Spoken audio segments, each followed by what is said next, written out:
My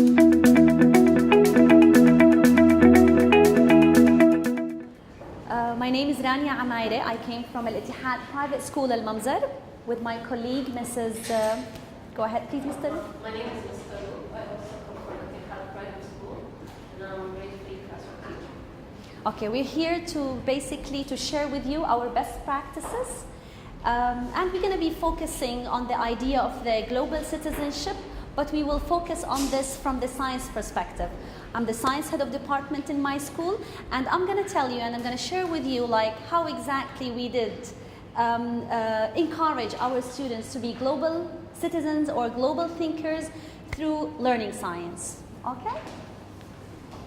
Okay, at the beginning we're going to start with a small warm-up activity. That's why I ask you to come a little bit closer to each other. You all know that Dubai is a multinational country, and we all know that each class in our school in most of our school represents a small model of Dubai, which is the diversity of different cultures with different people with many different languages and different traditions even. So I'm expecting from you at this moment to mingle with each other, to have like a small discussion, maybe to get to know each other. You may like those people who are in the front rows to turn around and go and speak to the people at the back row.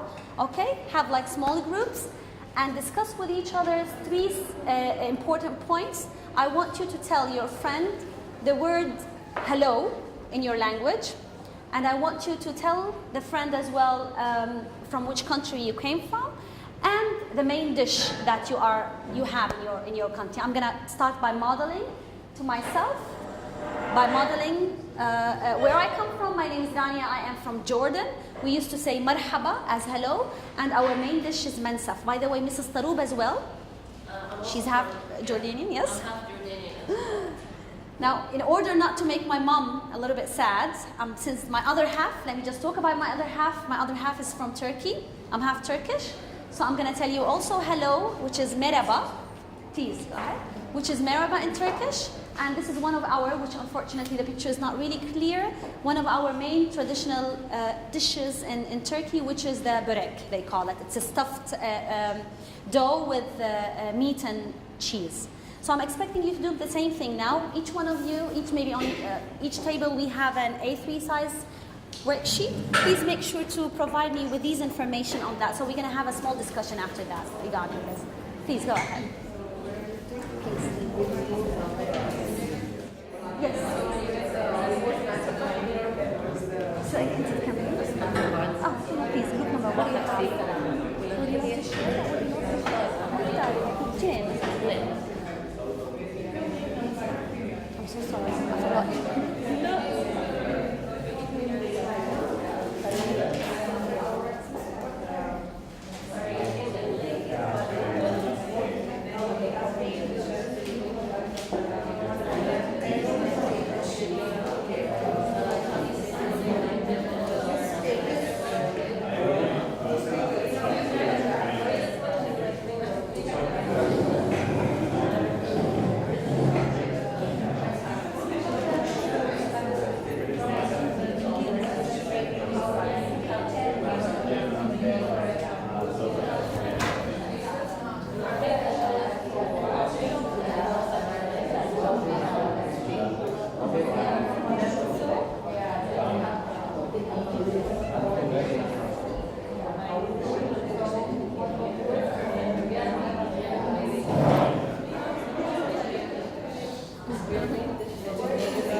About yourself. Please, can I have your attention?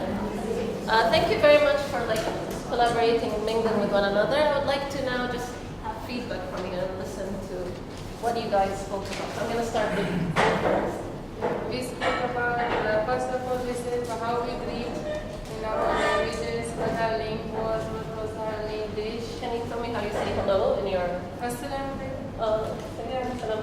and what's your main dish? Our main dish is biryani or roti also. You're from Pakistan? Yes, I'm from Pakistan. Very nice. And what about you? Yeah, we say marhaba or again salam alaikum, and one of our main dishes is maftool. Not so many people know about it. Where are you from? I'm Palestine culture. Who else? I'm going to choose someone else, someone from here. You. Actually, both are from India, but we are from different states. So, Same language. Different dialects. so in Gujarati, what they say is namaste, and they have got a lot of variety of food. One is dhokla, and Do they have different languages in India? yes, They do, right? Yes. So, that's something good. Actually, we have many languages, Different dialects. and the culture is also different. I enjoy how you collaborate, and it's nice to get to know each other's cultures. And very quickly, I'll just tell you, my other half is Filipino, and the main dish is called pancit, and it's like basically noodles, like the Chinese, Asian Type of food.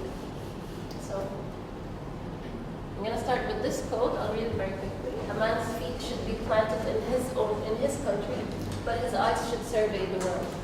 Before I start, I want you to just quickly tell me, what do you think this means to you? How can I link it to global citizenship? you should not forget your roots. Sorry? You should not forget your roots. Very good, yes. I like that. What else? Well, basically, we try to mix up both the cultures and The knowledge, yeah, very good. Basically, as educators, what we try to do is inspire our students to think outside the box. We want them to bring the knowledge that they've learned and the different cultures that they've dealt with, and bring a better change to our world, to think about the global issues, and actually not only think of making a plan, but applying that plan and making a difference in our world. We want them we want to raise their global awareness, and we want them to take action towards making this a better world through knowledge and education.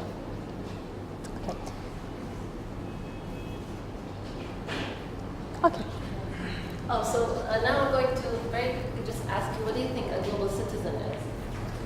If you're going to define the word global citizen, what comes immediately to your mind whenever you say a global citizen?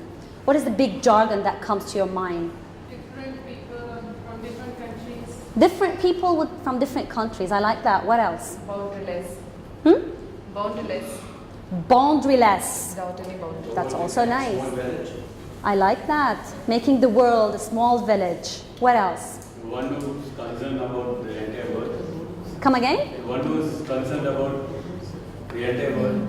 Concerns about? The population. Okay, okay. Universal values, Different languages? respecting different cultures, values. I love that word, respecting different cultures. I can put that Lulu tagline, the whole world at your feet.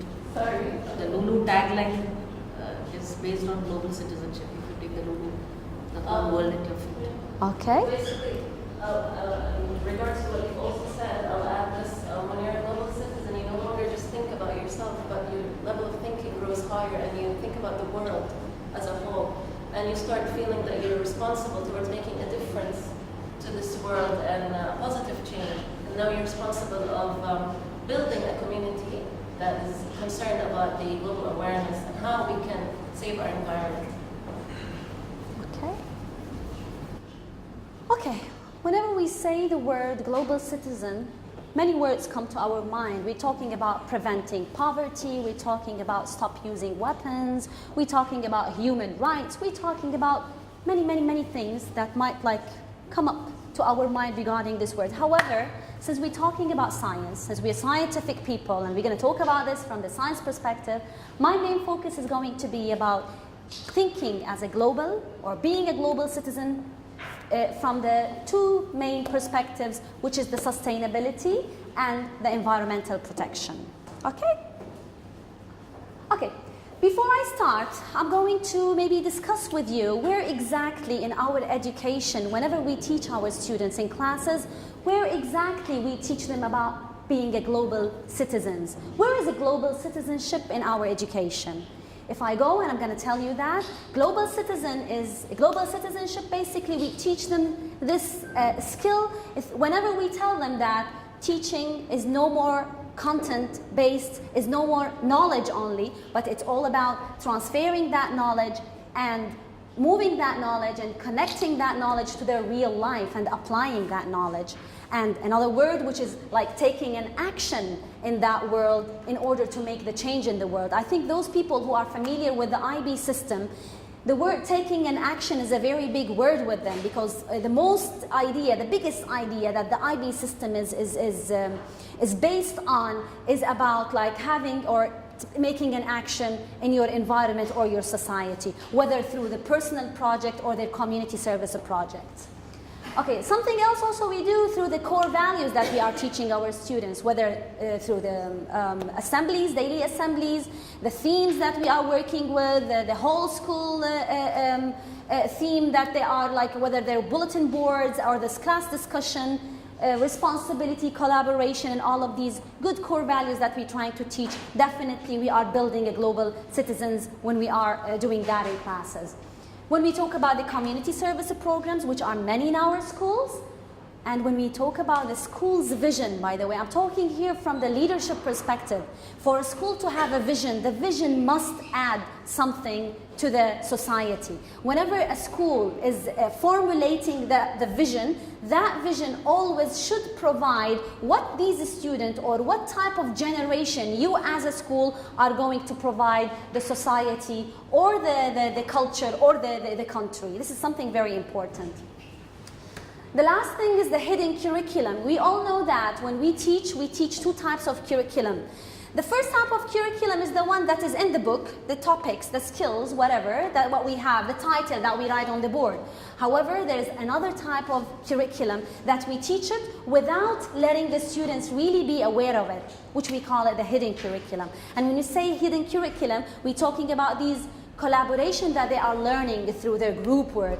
We're talking about the respect that they feel towards each other when we teach them that they have to listen to each other properly and debate, and whenever use all of these scientific argumentation or any kind of debate in class, and any other and more other skills that we are teaching them whenever we do these kinds of discussions in class. We call it hidden curriculum. Values we teach, but without letting the student, without even writing it on the board, telling them, oh, okay, you know what, today I'm going to teach you about responsibility or collaboration. No, I don't do that, but I teach it while I am doing it spontaneously, let's say.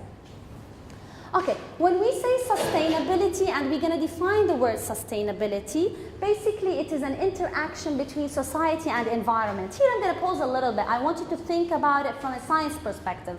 As a scientist, I'm talking about sustainability is interaction between interaction between the society and the environment. If I'm going to compare this to another big jargon from science, what does this word remind you with? Anybody can tell me? Again, it's an interaction. I can give you some hints. An interaction. The resource. Okay, sounds good.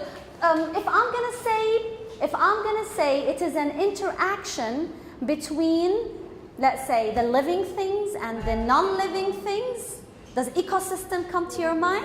Right? So it is the same thing. I'm sad to compare this like to the animals' life, but this is the fact. We are living things and non-living things, and we are interacting the same way.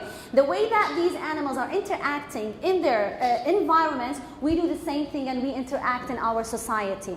When we want to define the word sustainability, we're talking about being able to meet our needs.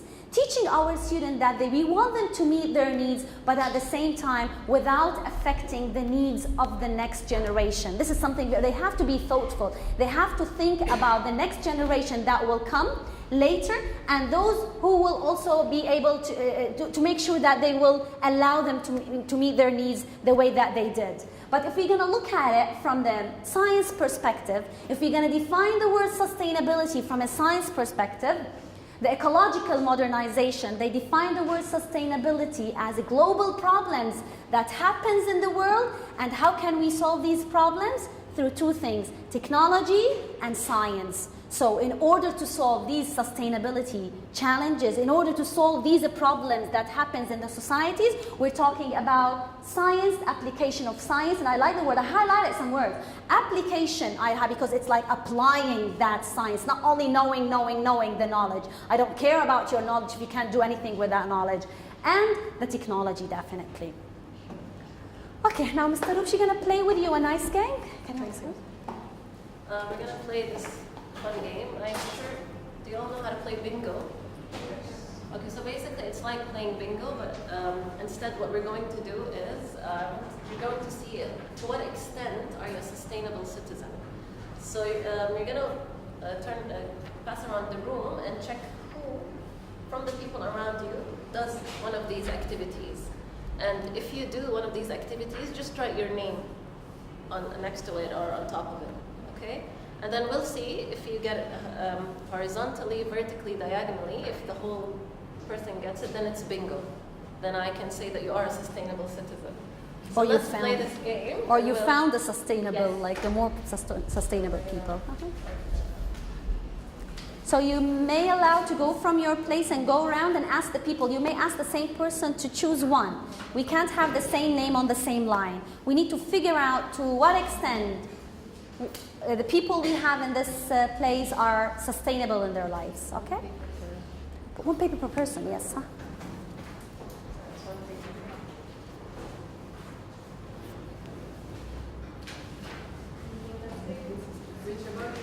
Okay, it's not for yourself. It is, I want you to move from your place, go around and ask every single person in the place, please.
So you're testing yourself, right? That's fine. They're testing to what extent you are sustainable. Yeah. That was the main purpose. Like you get to know each other more and like to know to what extent that your peers are.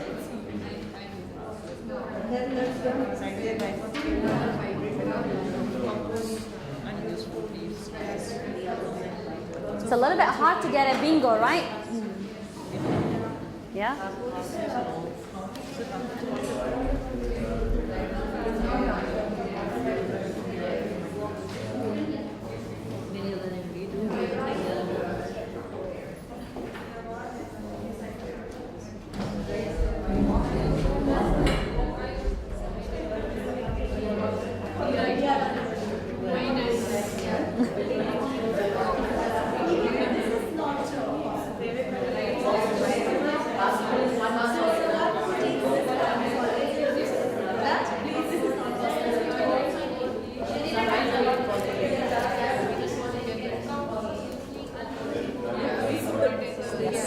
What do I do? Well, I was just telling now today that if somebody gave me this recycling,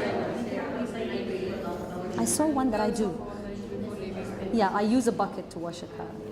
I do that.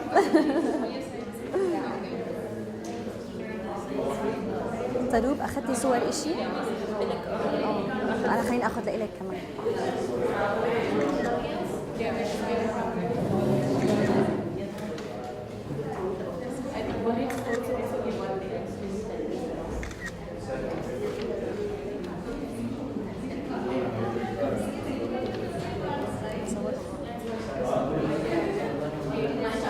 أخذتي لي فيديو؟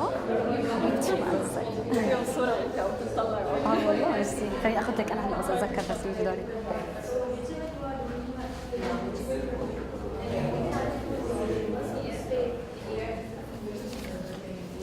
Any bingos? No?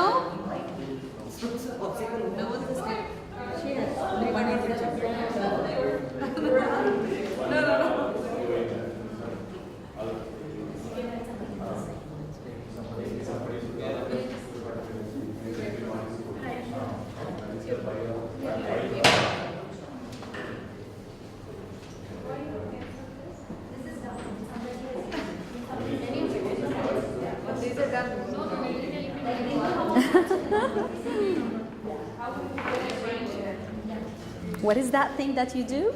Ride the bus to school.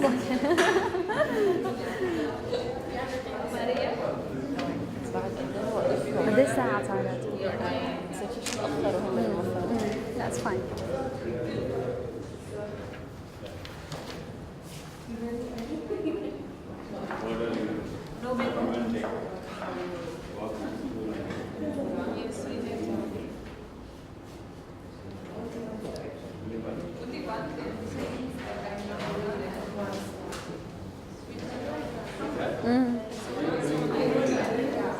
This is not possible. I walk to school. Well, some people in other countries, they do. If you have to live very, very close to the school, right, to do that. I know. Next door, and they don't take Recycle glasses. This is also like that. But I at some point, I do recycle. How is it possible to recycle ink cartridge? Yeah, some schools, they do, yeah. How they do it, like recycling the ink cartridge? They fill it again. They don't throw it, I believe. That's the what's recycling. I believe what we do in our schools. Most of us, they refill it. They don't go and throw it, right? That's what I believe. Or even the pens, by the way. Like the mug. You get another cartridge. Yeah. No, but I think they send it. Some schools, they do. Yeah. Thank you. Okay. We may go back to our places now. Thank you. Was it easy to have a bingo? No. Not really, isn't it? But that tells, don't you think so, Mrs. Tarouk, that tells that we are? No, we need to actually teach our students about sustainability and how that they can't use all of the resources. They need to leave some for the next generation. So I feel that we need to incorporate this in our curriculum about sustainability and how to be a global citizen. I'm going to share with you something here that usually I've been reading a nice article recently, and it really insists the idea of that we teach the way that we have been taught. So if this is the case, please reconsider this. Unfortunately, this is also my case because I've never been taught in a way to really care about the environment that much. But there has to be a paradigm shift in teaching science nowadays, and we have to push these students to care about their environment, to care about their globe in order to keep it more safe for the next generations. Let's keep that in mind. Thank you. Okay, now we will come to the other part, which is the NGSS, the Next Generation Science Standards. Those people who are familiar with the American standards, that are familiar with the American curriculum, they might be familiar with these latestly issued standards. The NGSS now, it is the standards that will be used in the States starting from 2013 for the next 10 to 13 years, because that's usually the cycle of any new standards in the States. It takes from 10 to 13 years. This isn't new, but this is a very, very something genuine and very a nice way of teaching science, because they added a new perspective on teaching science, and that perspective is the conceptual learning. The old standards, they used to teach science from two perspectives, which is the content, the knowledge, and the inquiry, or the engineering, or the experimenting. However, they were kind of separated. But the NGSS, they came with a standard that tries to integrate three of them: the conceptual learning, the content learning, and the inquiry, the practice, the scientific practice, all in one. Okay, I'm going to very quickly here just tell you a small brief, like how exactly this is happening. When we say disciplinary, these are the main three dimensions. When I say disciplinary core idea, by that I mean the content. And that content is very familiar in all curriculum, whether we go to the British curriculum, to the IB curriculum, to the American curriculum, or even the local curriculum science, those who are teaching science with an Arabic language. We're basically talking about the same content, which is the life science, physics, physical science. We're talking about the earth science, and we talk about even the engineering practices. That was kind of like add as well in these new standards. And we also talk about the scientific and engineering practices, and that's the practical part of science, when we teach the students about the scientific method, questioning, analyzing data, collecting data, coming up with solutions for problems, argumentation, we call it scientific argumentation, and then coming up with results after that. And the middle part is what the NGSS added, which is the cross-cutting concepts. Again, those IB people are familiar with that because they teach something, they call it the conceptual learning. When I say conceptual, I'm talking about specific a way of thinking. I'm going to call them even themes. And that theme, it bridges the content with the practice. And when I say these, I'm going to give you an example. These are we talking about patterns. So we're asking our students to look at the knowledge and look for specific patterns that makes the learning connected. Similarities and differences. We're talking about cause and effect at specific points. We're talking about thinking at the knowledge from the energy perspective and the conversation of energy in that specific domain. It's usually like, sometimes you might use more than one cross-cutting concept for the same content. Sometimes you might use only that specific. For example, when I say the function, part, and function, that's very, very biology. When I talk about the plant's parts and the function, the body parts and the function, and so on. Most of the time, for example, you might see it there. However, the energy part, you might see it more with the kinetic energy and solar energy and changing from this type of energy to other type of energy. That was very quick summary about the NGSS, but I'm going to show you now where in the NGSS we can find this sustainability, since this is our main focus today. Where exactly in these 3 dimensions I can teach my students sustainability from the NGSS perspective. My main focus was in the content part you will find the word energy. The energy is one of the big content, big chapters, big topics that the NGSS is talking about.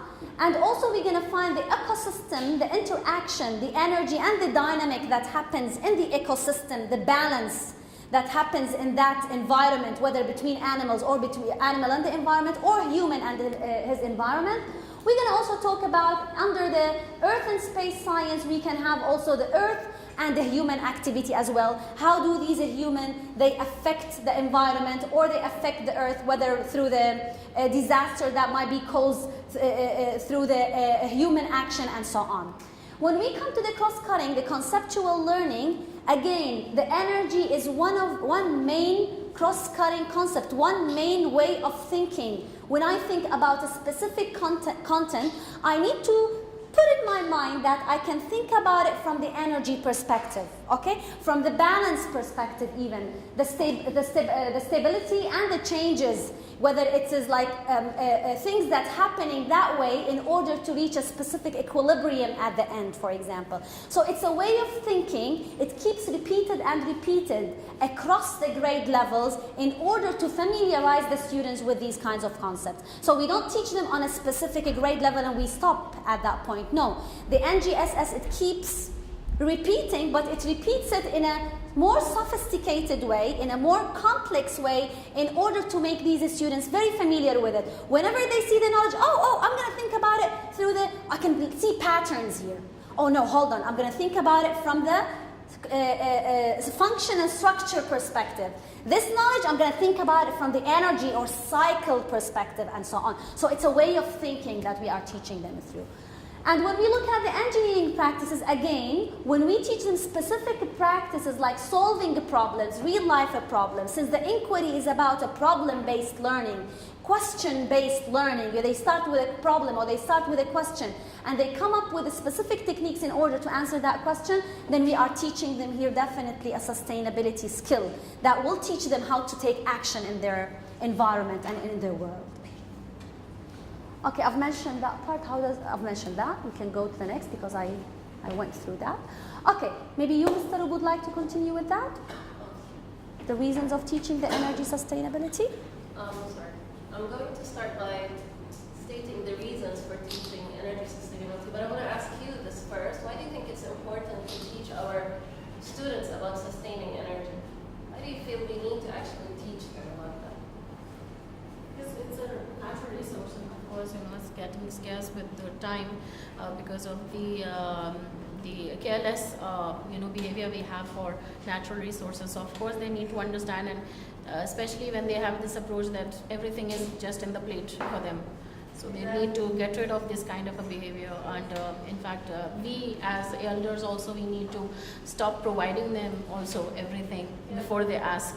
So, you know, that's why they have generated this kind of, you know, attitude. And now, of course, whatever we need to do, we should be doing. Raise more Yeah, awareness. yeah. Like what I think to find the solutions for all these problems. So they think, like you said in the beginning, out of the box. Creating an awareness. So maybe we give them a problem, ask them to find a solution to that problem. Ms. Nani was saying before that we're teaching the way we have been taught, and now we need to change that and teach our students about energy and how to save our world. Because like what we did in our school, I realized that my students, for example, didn't know what's happening, like about pollution and endangered species. They had no clue, like just a little bit of idea. So what I did was, we mostly in science we use inquiry-based learning. So what I did, I provided them with tools. I gave them like feathers, and I put oil in that feather, and I told them, imagine that this is a bird. How can I remove this oil from the feather? And I gave them different kinds of things to use, like soap, sanitizer, whatever. And they were actually very engaged to find out, and they found out that it's harming the environment. And they told us, we never knew that this was happening. So we have to give our students an opportunity for them to find out through problem solving, and when they discover on their own, believe me, they will care more about the environment and what's happening, and they want to find a solution to save what's happening. So I believe this is very important because we need to save energy. We need to leave something for the upcoming generations, as we explained earlier. Okay. Let me just go one by one, three. It's fine, it's fine, it's fine. Okay, what should science leaders do in order to develop the sustainability? As a leader, as a science department leader, what I have to do exactly in order to make sure that I am developing the sustainability in my school? We need to stimulate the widespread changes and perceptions of the nature of science and technology, especially in relation to society, which means that any project that I am going to ask the students to do, they need to link it to the society and the environment. And that's exactly what we have done in an Ittihad school. You can't just get me any project. You can't just like design a project that is, let's say, for fun or a useless project. I want a project that will add in the environment or will solve a problem in my society. So that linkage is very important. We need to change even the expectation and the level of knowledge of youth about the career in these areas. This is something very important. The main reason of having the NGSS, by the way, that they found that there is a big gap among these students in their knowledge that they learn in schools and what is really happening in their real career life. There is a big gap between of them.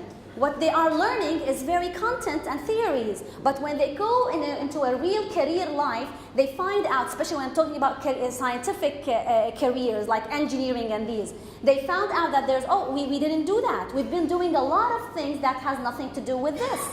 So again, we need also to raise the awareness of these students that these types of careers are also important. You go and learn about environment because this is the next generation's career. Most of the companies now, they are working towards, or the trend is going towards having a clean, the way that Dubai having this smart city, also there is a global tendency nowadays towards saving the globe and saving the environment. So I believe one day it will come, like in each company, there's going to be that perspective or that part, or as a department maybe, as a community here in this job, how am I going to like save this society, or what am I going to add on this society, or how can I save the environment? So we need to make sure that our students are kind of aware of these things, and we need to encourage them to these types of careers in the future. Okay, we need to emphasize as well the practice of the scientific inquiry. When I say inquiry, by the way, it's the same word like inquiry. Those British people, they go for inquiry. We, the American, we go with inquiry, okay? So it's the same word, but the idea of like having the questioning-based technique or the question-based learning. In science, we go more focused, and we go to the scientific method. It's not only about questioning and we answer questions through the investigation texts, but we answer the question through experimenting in science, right? So we need to make sure that this is an approach that we are teaching science using that approach, because it's a real life approach. It's a life skill, a problem solving skill. We need also to make the is coherent and consistent. When I say about consistency, I'm talking about teaching the sustainability, not only at specific grades, not only at a project in high school. It should be something that we have to teach students from the KG every year up until they reach grade 12, in order to make sure that they're familiar with this and they are learning this on yearly basis, and to make sure that they're going to even apply it more and more. Okay? Now, what have we done in Al-Ittihad? Let's share now. It's the time to share with you what exactly we have done in this domain in our school. Number one, we adopted the NGSS. This year is our first year in adopting the next generation standards, which is, and we try to align our content that we are teaching, and we tried even to align our practice. We try to teach from the NGSS perspective. We added the criteria of have an impact on society or environment to all our project rubrics. Okay? So any project rubric from now on, you would find many criteria related to the inquiry, and at the end there is a criteria which says that to what extent your project is adding, and that was a really challenge part, because most of our students, they posed at that moment. They were like, okay, we have many projects in mind, but we can't link it to the environment. Then sorry, it's useless. I don't care about your project. Think about a project that you would solve a problem for me in the society. That was a really challenging part for them. We encourage our students to design prototypes that can use alternative energy sources. Luckily this year we had a big event, we called it the Innovation Day. It's kind of like the science fair. Science fair was part of it. But we also try to integrate the other subjects in it, to have the other projects from different departments. And our main focus is in the physics specifically, we wanted from them to design for us a prototype that is working based on the idea of alternative energy sources. Many of our projects, they were like using the solar energy, the kinetic energy, different types of projects. I will be able to show you in a minute some pictures of them. We integrated the earth science content in the middle school to be aligned with the new standard. This is something very important. The old standards, the old science standards, they did not focus a lot on the earth science part. And even we can see it in our electives in the high school. We usually go for biology, chemistry, and physics, right? But nobody's talking about the earth science. And unfortunately, it's always in our standards the neglected part, the black sheep. Okay, let me just focus, make sure that I covered physics, biology, and the chemistry content. And if I have time, I would cover the earth, okay? But what we have done is we tried through the NGSS, because that's the main focus of the NGSS, they're trying to have a shift in the way of thinking and teaching, because they want to connect the science to earth. There's nothing like, the science is something that's separated from the globe.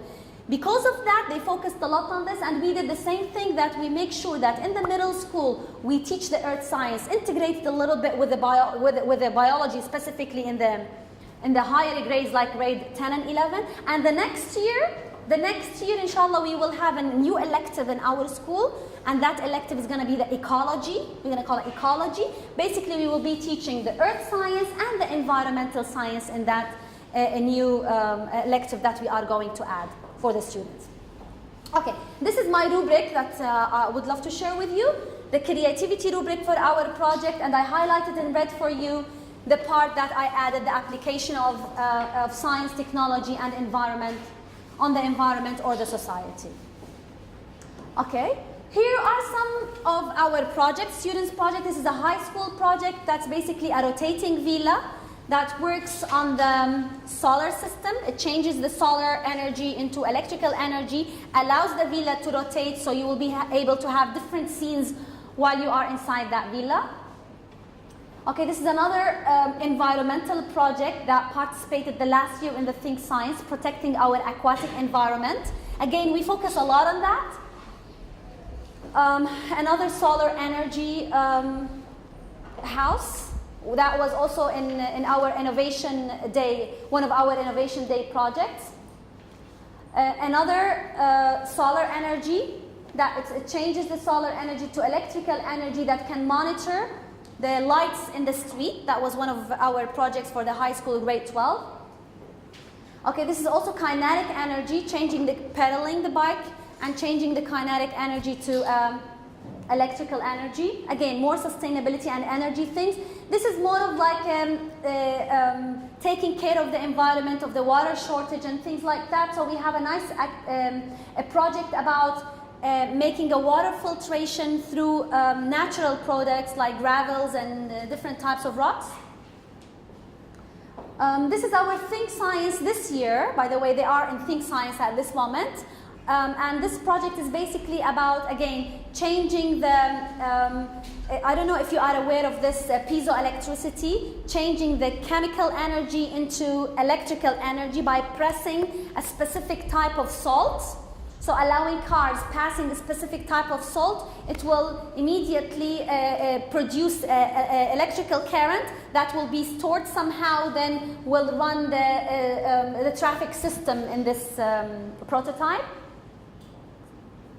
Okay, maybe Mrs. Taroub would love to continue with that. This is another nice project for the Innovation Day that we have done. Yes. So like Ms. Rania said, we had Innovation Day, which was to showcase our students' projects. And like Ms. Rania said, when we asked them to link it to environment and how it protects our society, they really paused because they needed some more guidance on that. But what we did here, this is our invitation card. What was special about this card is that it was made from organic materials. Almost done. Okay, sorry. In the card itself, there are like, you can see there are small seeds. And after the event, we asked our students to tear those invitation cards and we planted those seeds. So it's basically recycling. We didn't just get rid of those papers. So through that, they understood the importance of recycling and how to save our environment and reuse as well. Okay. This is another project that we started in school this year, and hopefully it's gonna like be also will continue with us for the next years as well. The Urban Garden Project. We decided to have a land, an empty land. We planted that land. Actually, our student did with the help of their.